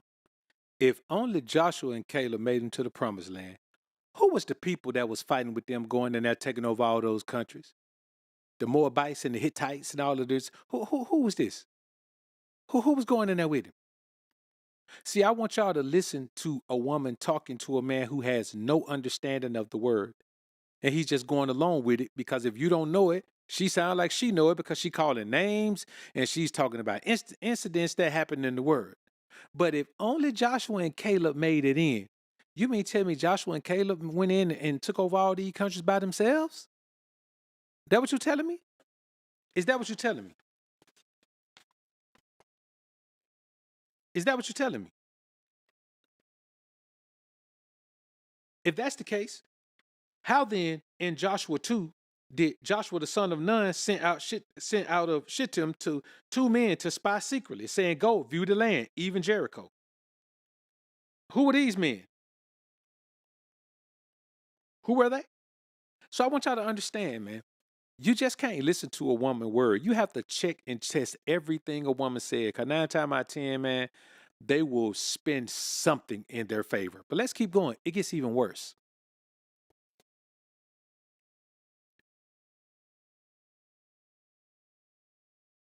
So what am I saying, y'all?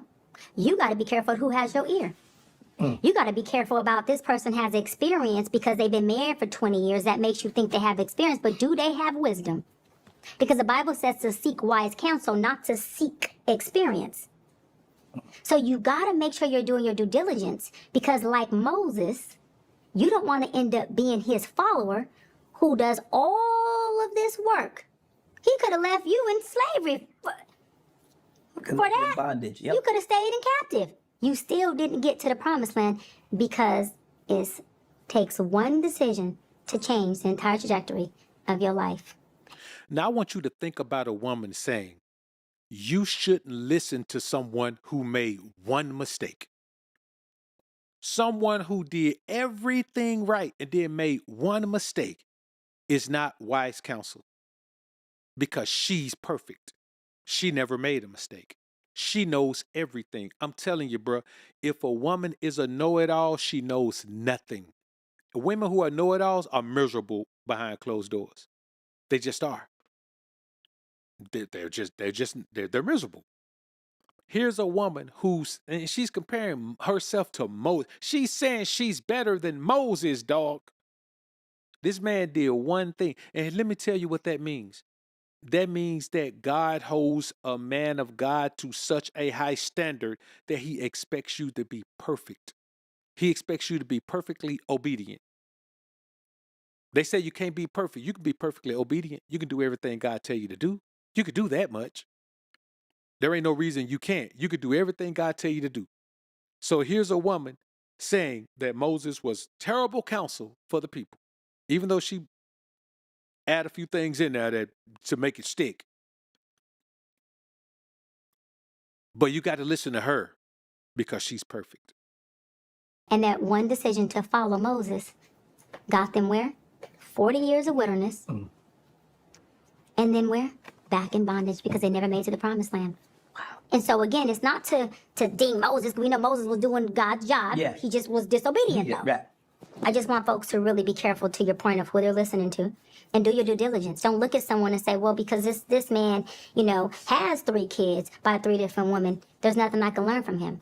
Let's see if what he's doing now is breeding the results that you want. Let's not look at a woman who doesn't have kids or a man who doesn't have a certain career. Phil Jackson. How many years of basketball did he play? He played a couple. He was on the Knicks team. But Bill Belichick is better. He didn't play football. But Phil also didn't do nothing Kobe and the people he coached did. No. All right, Joshua. I had to find this, man. Joshua 14. And these are the countries which the children of Israel inherited in the land of Canaan, which Eleazar the priest and Joshua the son of Nun and the heads of the fathers of the tribes of the children of Israel distributed for inheritance to them. So the book where Moses didn't make it is Deuteronomy. The next book is Joshua. We're in Joshua chapter 14, and it's already breaking down all of the lands that the children of Israel inherited. But wait a minute. If nobody made it, how come they didn't make it? What happened? They're already in the promised land. They're breaking the land down. They're distributing the land right now. They had to be in the promised land in order to be cast out of the promised land and delivered into this second bondage that has ended with so many of you here in America. Bro, let me tell y'all something. Don't you listen to no woman. And secondly, let's go talk about this. There's another reason that Moses didn't go over. God timed it. He didn't punish the man. He just told me you weren't going to go over. So he let them do what they were going to do. Part of the reason they stayed in the wilderness is so Moses could age and be too old to go over. Deuteronomy 31 and verse 1. And Moses went and spake these words unto all Israel. And he said unto them, I am 120 years old this day. I can no more go out and come in. Also the Lord has said unto me, thou shalt not go over this Jordan. So God waited until the man was old before he even got the children of Israel there to go over. And let me tell you something else. While she's talking about Moses, let me tell you what this word said about Moses. Deuteronomy chapter 34. This is the last chapter of Deuteronomy. And Moses was 120. This is Deuteronomy chapter 34, verse 7. And Moses was 120 years old when he died. His eye was not dim, nor his natural force abated, which means he hadn't gone blind, and he still had that old man strength. He wasn't sick. And the children of Israel wept for Moses in the plains of Moab 30 days. So the days of weeping and mourning for Moses were ended. And Joshua the son of Nun was full of the spirit of wisdom, for Moses had laid his hands upon him, and the children of Israel hearkened unto him. So the man was still holy enough that God let him lay the spirit of wisdom on Joshua with his own hands. And the children of Israel hearkened unto him and did as the Lord commanded Moses. Listen. And there arose not a prophet since in Israel like unto Moses, whom the Lord knew face to face. The last man the Lord knew face to face was Moses. In all the signs and the wonders which the Lord sent him to do in the land of Egypt, the Pharaoh, and to all his servants, and to all his land, and in all that mighty hand, and in all the great terror which Moses shewed in the sight of all Israel. So what is this woman talking about? This man is still God's number one prophet of all time. He has not moved the way he moved through Moses in Egypt with anybody else ever. Prophets have done some things, but nobody did all the wonders that Moses did in Egypt. So let's be honest. Here's a woman. She hates men so much that she'll tear down Moses to make herself seem like she knows a lot. What kind of wickedness does a woman exhibit to take this man who is prized by God and tear him down to make herself feel better? Come on, bruh. What are we dealing with here? Got a couple super chats here, man. Let me check them out.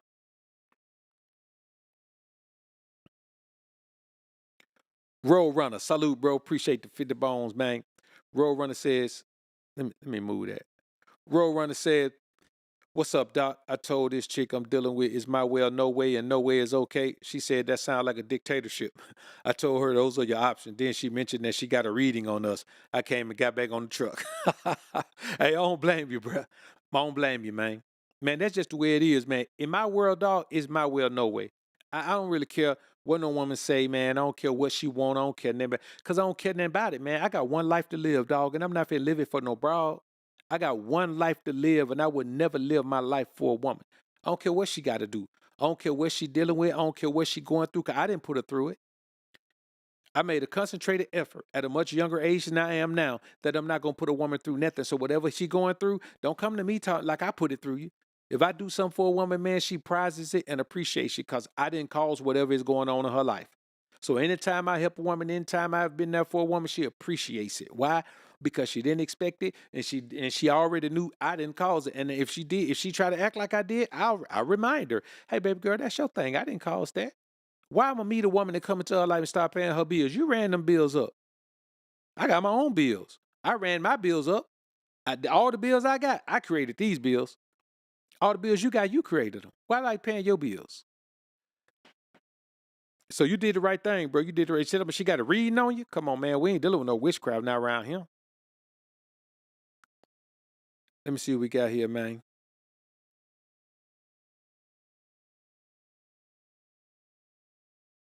I'm just going to call you Niami. What's good, bro? Appreciate the dime, man. So his father was dealing with alcoholism, and therefore he was embarrassed for his children to see him in that condition. But to her, he is simply selfish. Really? Yeah, man. Oh, man, bro, listen. A woman who hates men will find any way, any time to tear men down. So I just doubt her relationship with her father was as great as she says it is. I just doubt it. Robert Smalls Energy, salute, man. Appreciate you, bro. Appreciate it. These platforms got to start getting people on staff to check stats and data that these guests be saying on these interviews. This woman lies so much. Man, this woman, she has got to be the most dishonest woman ever, bro. I mean, she just be lying about everything. Nowhere in the Bible said Moses was disobedient. It did say Moses was disobedient. Let me pull it up for you while we in here. Let's take a break from listening to her right quick, man. Let me look this up right quick. I gotta let me go ahead and find exactly where it's at, man.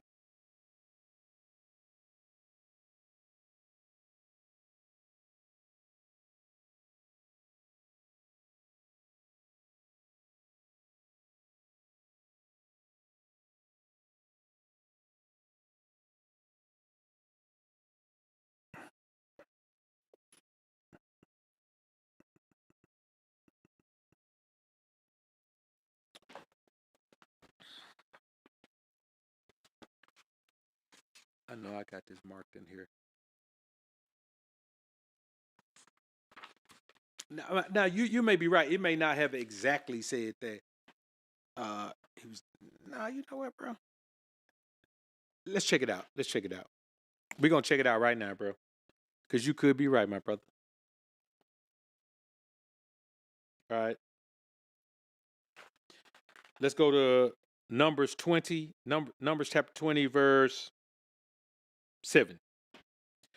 And the Lord spake unto Moses, saying, take thy rod, gather thou the assembly together, thou and Aaron thy brother, and speak ye unto the rock before their eyes, and it shall give forth his water. and thou shalt bring forth to them water out of the rock.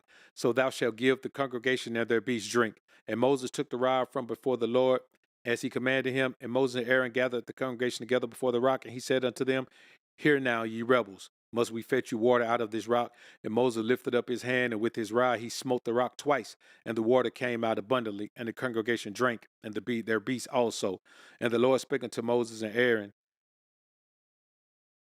Because ye believe me not to sanctify me in the eyes of the children of Israel, therefore ye shall not bring this congregation into the land which I have given them. So that's the pretty much, I mean, he didn't use the word obedience, but that was obedient. He just said, man, because you didn't do what I tell you to do in front of the children of Israel, I told you to do one thing, you did something else. Because you didn't do what I told you to do, then you ain't going to take them into the promised land. But just using the word disobedient, it didn't use the word, but I mean, if that don't sound like disobedience to you, bro, I don't know what to say. Sound like disobedience to me. All right, but let's get into it, man. But technically saying, Moses, you have been disobedient. Yeah, I agree with you. It didn't say that. All right, let's get back into this, man. Let's try to finish this thing up. No, he didn't play at that. He didn't play at that level. But Is he one of the best coaches? yes, Arguably? Mm-hmm. Okay. And you can go with Bill Belichick. Same thing. yes. OG. The Hall of Fame coach, in my opinion. Didn't. Coach Saban. Okay. So my point is, those people are folks who are wise counsel because they're taking you to the promised land Right. and allowing you to enter. Right. Wait a minute. Hold up. Those folks are wise counsel because they're taking you to the promised land? What? Not every year? Bill over at Michigan right now, man, losing like crazy. Not Michigan, North Carolina. Man, Bill over at North Carolina losing like crazy. Nick didn't win every year. Bill didn't win every year. Boy got 2 losses to the Giants. One of them, the Giants went in the playoff 8-8. Man, Tom Brady lost twice, and they lost twice in the Super Bowl to Eli Manning, dog. Eli Manning got to be one of the worst 2-time Super Bowl winning quarterbacks ever. So when we talk about it, man, when you hear this woman say Nick Saban now, and Bill Belichick are greater leaders than Moses, she's just dumb. She's just dumb, dog. I'm going to be honest with you, bro. This is wickedness. This woman got the Jezebel spirit on her, man. We got to be careful with that. And so, again, I'm teaching people results that I have. If I don't have the results, I don't teach on it. Right. Because I don't know about it. And if I have had the experience, but it didn't get me wisdom or a good result, I'm not going to talk to you about it. I just want to know what results she has. She admits she's broken. Wise counsel for that. Let's go. Because I'm not a know-it-all. But I do want to give you what I do know works. That's only fair. You do a lot for the black community. Black women are some of, if not the most educated, but seem to be losing in the job market at an alarming rate. Why do you think that is? Why do I think black women are losing in the job market? But they're the highest, we are the highest educated folks out here. You said that part? Yeah, I did. Okay, want to make sure. I want to make sure. I think that I think that what's happening is more black women, and studies have shown this, are turning to entrepreneurship. So it's not that we're losing in the workforce. It's that we are not really applying in the workforce. Okay. A lot of us are going into, and studies have shown that a lot of women have gone to law school, which means they're having their own law firm. So they're not being hired by anybody. They are going back to get their doctorate, meaning they're going in private practice. So who are they hired by unless they're working for a hospital? And a lot of women are starting their own entrepreneurship and doing their own thing. A lot of black women, let me say, are starting their own businesses. And what I love about that most is these businesses are businesses that are actually, they're able to capitalize off of them, and they're successful businesses. And I believe the reason for that is there is, or has been for a while, a sisterhood that black women have been able to build. Hold on, man. So in 2025, man, this is according to Forbes. A recently published MSNBC article made headlines for a shocking stat. Nearly 300,000 black women have exited the American labor force in the last 3 months. 300,000. So you mean tell me you think 300,000 black women have exited the workforce and went to start businesses? Well, if that's the case, why all of them complain about being pushed out? I want y'all to understand. Listen, bro, I'm not one of those guys that's happy about this. You done heard some beta male simp manginas on here, man. They be happy about everything that happened to black women. They just want black women to be gone. Me, I don't feel like that because I don't have no problem with women like that. But when you say, I mean, it's one of those things. And if that's the case, if 300,000 black women have left the workforce to go start their own businesses, man, kudos to them, bro. Kudos to them. And I'm gonna be honest with you, this whole thing about um, the highest educated and all of that, man. Come on, bro. We ain't finna get into that. But and my thing is this: when you really think about it, is there really something to be proud of? Because many women with degrees don't even work in their field, and if they do, it's not on the level that they should be on. You got master's level women working jobs that are bachelor's level. You got PhD level women working jobs that are bachelor's level. So yeah, everything is all messed up. But this whole thing about being the most this or the most that, what benefit is it giving anyone when it really boil down to it? Now she gonna say something later that's gonna bring this thing back together about the education. So y'all remember this now.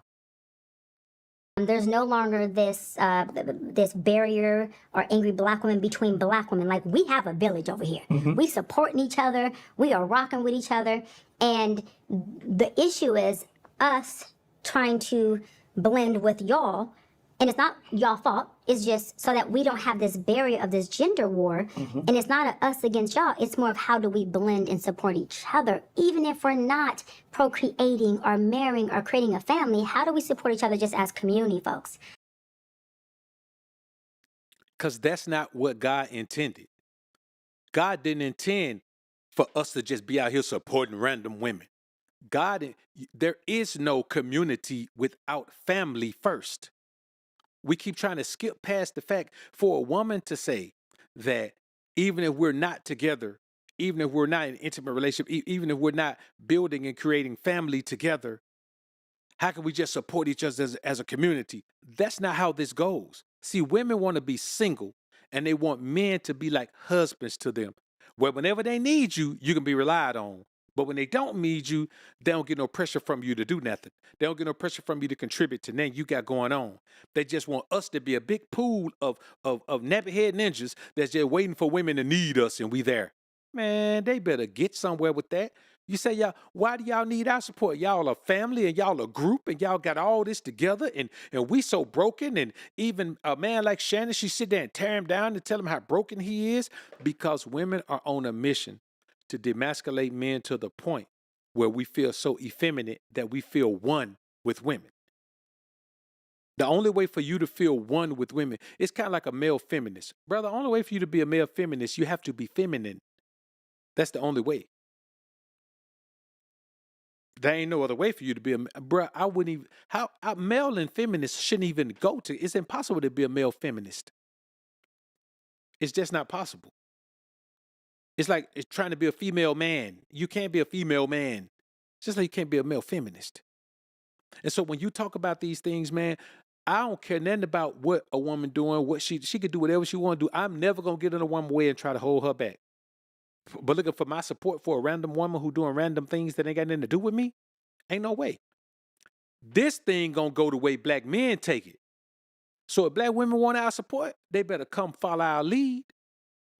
So they just gonna go do whatever they want to do and go out here and just be whoever they want to be and just we gonna just support them? No, man, support your woman, support your family, support the women that's in your life that make a difference. If a woman wants support, she better go get her a man. Men support men. So if you go get your husband, then we'll support your husband with what he doing with his household. That's how support go. Man, I'm listening to her for y'all, dog.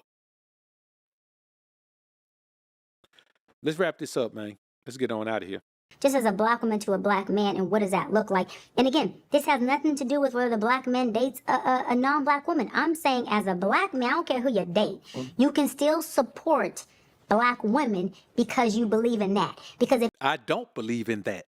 Ain't no way in hell. Like, I don't. Let me tell y'all something, man.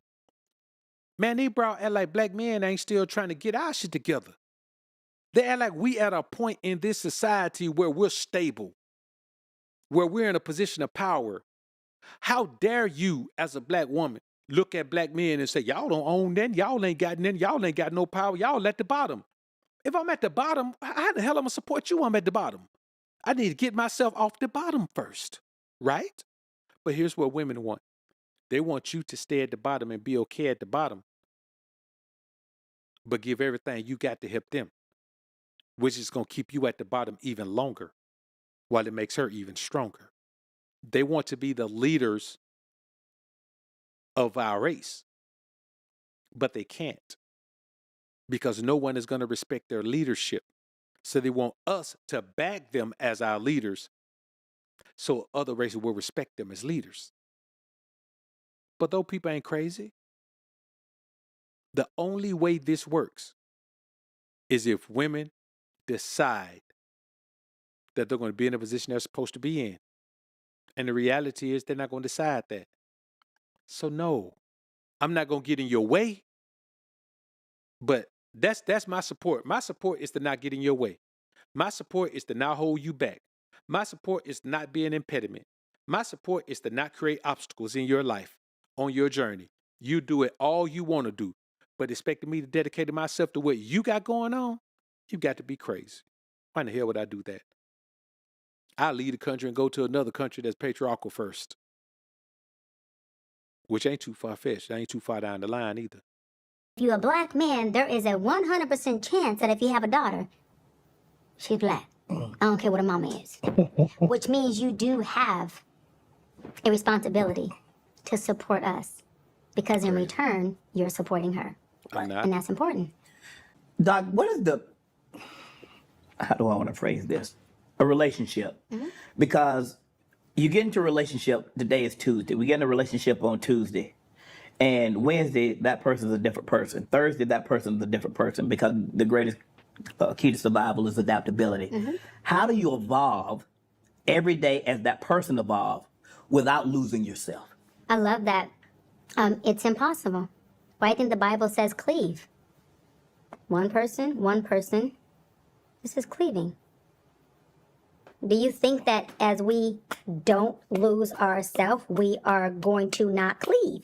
So when we bump up against each other, there has to be some movement, which is a bit of a loss of a self. Doesn't mean you become out in person before we can intertwine and cleave. That means you have to be willing to lose some pieces of you. And this is the thing.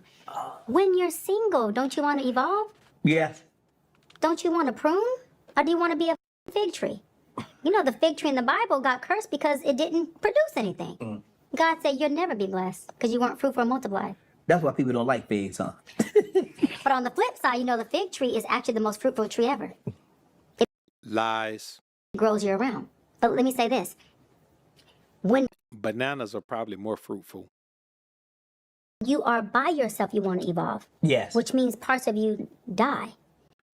Now, this is another lie. Let's look up the definition of evolution. First definition, noun. The process by which animals, plants, and other living organisms are transformed into different forms by the accumulation of changes over successive generations. So you don't lose, you gather and put all things together. See, an accumulation is a gathering. It's not a losing of things, right? Okay, so you may say, well, Doc, give me another definition. The gradual development of something, especially from a simple to a more complex form. So here we go. I got one pen right here, right? Okay, look at here. I got this phenomenal goblet right here, right? See that? See that? Yeah. See that? Okay, this is just a cup, right? Well, this is a bottle of water, right? If I take this bottle of water and add it to the cup, as opposed to having 1 cup and 1 bottle of water. Now I have a cup of water, right? I don't need this anymore because we have become a more complex form right here. So when you hear a woman talking, man, she just be running her mouth, man. She has got to be, there's no way her degree is legit. Her degree just can't be legit, dog. Matter of fact, I looked it up once, and it's the school that she got her degree from, man, it's not even in business no more, man. It's not even open anymore. It's defunct. So I think if your school that you got your degree from is defunct, your degree should be defunct too. Some of these women got their degree from Piggly Wiggly grocery store, dog. So why get in a relationship? And I love this question for black men and black women, especially black men. Evolution is about parts of you dying. It's not. So why is it that y'all okay with doing it when you're by yourself? Why is it that when you get with a woman and that is a necessity, she's either trying to mother you, trying to change you, or you're not willing to do it? That makes Because you're supposed to be a helpmeet. A woman was created to be a helpmeet. I'm not supposed to lose when I add a woman to my life. I'm supposed to gain when I add a woman to my life. I'm supposed to gain some help for me to meet my goals, my aspirations, my dreams, my mission. no sense at all. Because you have to evolve, and evolution is parts of you dying. And furthermore, it didn't say we shall cleave together. It say, therefore, a man shall leave his mother and father and cleave unto his wife, and they shall become one flesh. Why does a man cleave unto his wife? Because women don't cleave. If you don't hold on to her, she's gone. That's why, therefore, a man shall leave his mother and father and cleave unto his wife. It didn't say the wife gonna cleave back. So no, we don't cleave as a pair. Men cleave. Men cleave, women leave. So you cleave so she won't leave. You understand me? Let's get back into this thing, man. We're gonna wrap it up in a minute.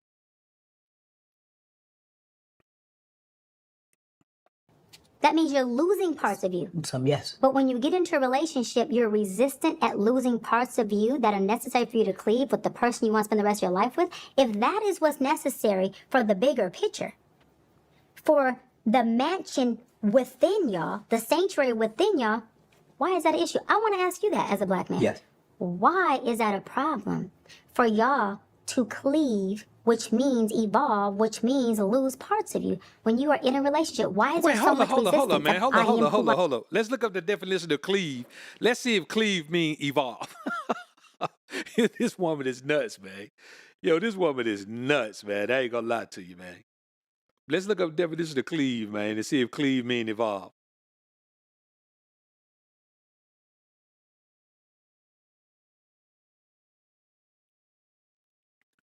Cleave.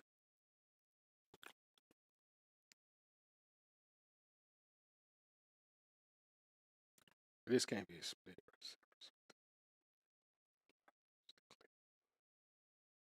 Okay, what's cleave mean?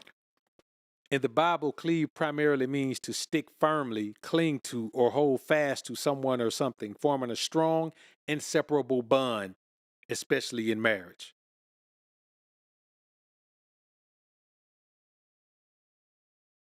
Cleave. To pursue with great energy.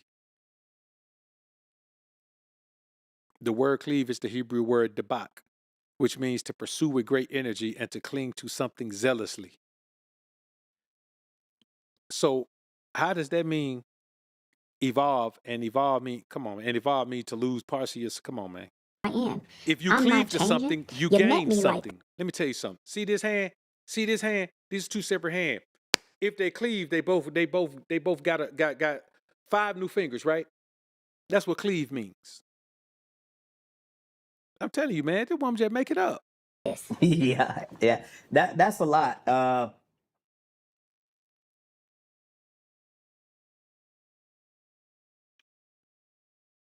So look, man, I just want to come in here and break that down for y'all, man. We've been in this thing almost 2 hours. Y'all know I wasn't planning on being here that long, but I just want y'all to understand, man, how if you don't check everything that a woman is saying. I just want y'all to see how manipulative a woman can be with her words. Proverbs tells us that a woman's words can be as smooth as silk. You understand me? A woman's word can be as smooth as silk, dog. They will be as smooth as silk, and they'll get you caught up. You cannot be taken by her words, man. Her words will put you in the blender. You understand me? Her words will put you in the blender, dog. And as a jewel of gold in a swine's snout, so is a fair woman, which is without discretion. This woman is without discretion. This woman knows nothing, bruh. You understand me? I'm telling you.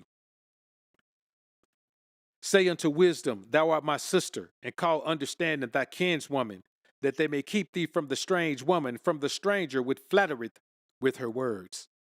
This woman flattered Shannon, told him about his gold jacket, got a little smile from him and all that, and then she tore him down. Let me tell y'all something. Never let what a woman's words about you have any weight. I don't care what a woman says to me. A woman can tell me I'm the most handsome man she ever saw. I don't care. A woman can tell me I'm the ugliest man she ever saw. I don't care. A woman can tell me I'm the most masculine man she ever met. I don't care. A woman can tell me I'm part of the Rainbow Coalition. I don't care. A woman can tell me I broke her back in the sack and she gonna always come back. I don't care. A woman can tell me that's her last time cause I ain't even took her spine. I don't care. A woman can tell me I'm the most godly man she's ever known. I don't care. A woman can tell me that the hell with Satan is gonna be my home. I don't care. A woman can tell me anything. And I don't care whether it's good or bad because her words mean nothing. Only God's outlook on me matters. I'm going to be honest with you. Y'all outlook on me don't even matter. Because if God don't put in your spirit to have the right outlook on me, I'm not going to try to win you over. I'm just going to do what God put me here to do to the best of my ability, to the best of my capabilities. And then I'm going to let the chips fall where they may. And I want y'all to understand something. Never let a woman define you. And any woman who has, you better put that bra behind you, man. You understand me? Got a couple more super chats here, man. Let's see what we got.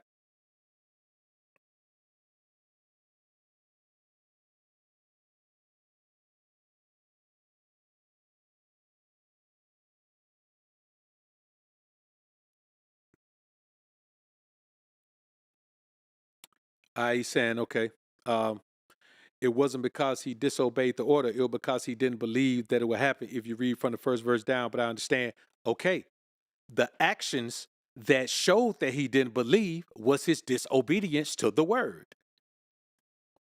Like if he had did it, God wouldn't have checked him for nothing. Whether he believed it or not, if he had done it, then it would have been okay. He didn't do it. That's what shows his lack of faith. He didn't do it. The disobedience shows God that you don't have faith. If God tell you don't do this and you don't do it, then yes, you were disobedient, but you didn't do it. Why?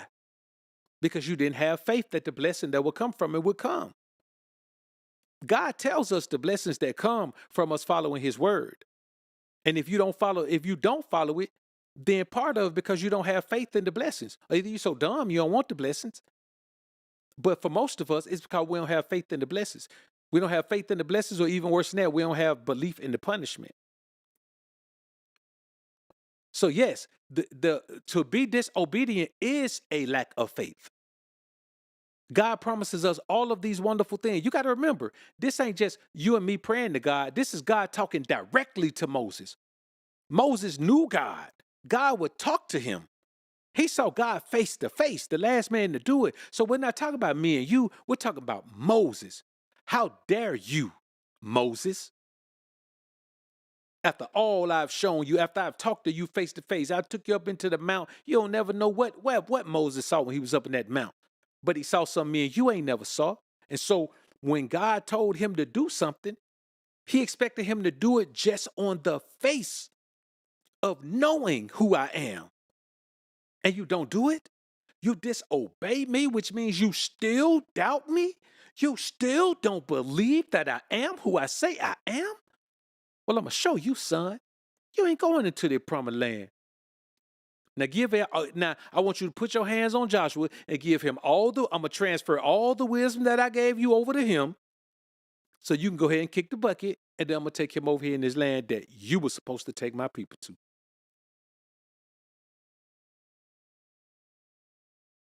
But I mean, I get what you're saying though. I get what you're saying though, James Smith. Hey, listen, bro, I appreciate you. I appreciate you coming in here and putting this in here about the word, man. Dog, bro, I love to have these discussions about the word to where you say that. I mean, and the thing is, I still understand what you're saying. I agree with what you're saying, but disobedience and faith is the same. Having lack of faith, I think God viewed that from Moses. He may view that from us as lack of faith. But from Moses, it's like, man, how dare you of all people? How you not going to do what I tell you to do? Are you crazy? I think Moses got a bit of punishment that one of us wouldn't have gotten because Moses knew God personally. Abraham knew God personally. God called Abraham his friend. Can you imagine God viewing you as his friend? What level of respect does God have for a man to say, you're my friend? Abraham is my friend. Abraham, my friend. That's real, dog. Good comment, though, dog. Good comment, James. Good comment, man. Roadrunner. Is the NIV version a good book to study from? I'm still new to studying the word. Man, I've always just rolled with the King James version just because it's the oldest translation that we have here. And for people that saying, man, he wrote the, man, he didn't write it. The words were already there. He just translated into that language that is in. He changed it. He translated it into that vernacular. He didn't write it. When people say King James wrote the Bible, you know what about him? And also, he didn't sit down and do it. He was a king. He commissioned. When you're a king, whatever is done under your rule, it gets attributed to you, the good and the bad. So he didn't actually sit down and translate it himself. He didn't transcribe it himself or translate it himself. He commissioned the translation under his rule. So let's be, people say all kind of things, man. It be mostly women. When I hear things like that, man, it always be women, man. Always. Well, King James was this, and he wrote the Bible, and y'all man, women looking for any way to not have to follow the word that says, your desire should be to your husband. He shall rule over you. Man, that's the only thing they want to avoid. If that wasn't in there, man, they'd be Bible thumpers, man. All of them would be. So listen, brothers, I appreciate y'all being in the building, man. I appreciate all the brother with the super chats, man. I appreciate y'all coming in, support, man. Listen to the show, man. Look, we're going to go ahead and slide on out of here. I normally do these, man, at 5. So tomorrow, man, I'll be on with another one. We'll do it earlier at 5. This is kind of late for us, man. We won't be up this time of night doing this, man. But listen, I appreciate y'all, man. Y'all put God first. Keep grinding and growing, my brothers. Appreciate y'all, man.